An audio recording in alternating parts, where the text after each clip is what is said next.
Isang magandang araw muli mga kataktika, at ngayong araw na ito ang pag-uusapan natin ay attitude or saloobin. Ano nga ba ang attitude or saloobin? Attitude refers to a complex mental state involving beliefs, feelings, values, and behavioral tendency toward a person, object, idea, or situation.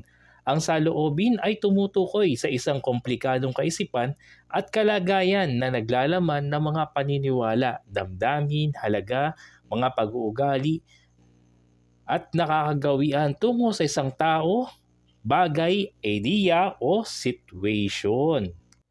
It encompasses a person's evaluations, judgment, and predisposition that influence how they perceive and interact with the world around them.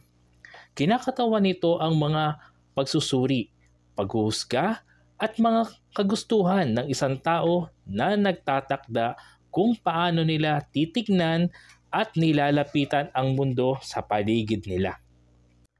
Attitude can be positive, negative, or neutral, and they are often shaped by various factors such as upbringings, culture, experiences, and social influences. Ang mga saloobin ay maaaring positibo, negatibo o neutral lamang at kadalasang nabubuo ng iba't ibang mga salik tulad ng kinalakihan o nakasanayan, kultura, mga karanasan at mga impluwensyang panlipunan. They play a significant role in shaping individuals' behavior, decision-making process, and interactions with others. Sila ay gumaganap ng malaking papel sa pagbuo ng mga pag-uugali ng mga individual, proseso ng pagdedesisyon at pakikisalamuha sa iba. Attitudes can be explicit, meaning they are consciously held and expressed, or implicit, meaning they are unconscious and may influence behavior without awareness. Ang mga saloobin ay maaaring tahasan at nangangahulugan ng malayang pananatili na ipinapahayag o pinapahiwatig ng mga nangangahulugan na hindi malayang impluwensya sa pag-uugali na maaaring makaapekto ng hindi namamalayan. Additionally, attitude can be relatively stable over time, but they can also change in response to new information, experiences, or social influences. Bukod dito, maaring magbago ang mga saloobin sa paglipas ng panahon bilang tugon sa bagong impormasyon, karanasan o impluwensya ng lipunan.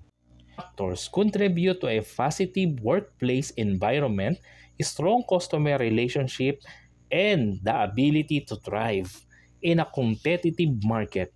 Ang mga bagay na ito ay naglulunsad ng isang positibong kapaligiran sa trabaho, malakas na ugnayan sa customer at kakayahan na umunlad sa isang kompetitibong merkado. Attitude is a powerful force that can empower success in all aspects of life by influencing thoughts, behaviors, and outcomes. Ang saloobin ay isang makapangyarihang puwersa na makakapagpalakas ng tagumpay sa lahat ng aspeto ng buhay sa pamamagitan ng pagpapalabas ng mga saloobin, asal at magagandang mga resulta.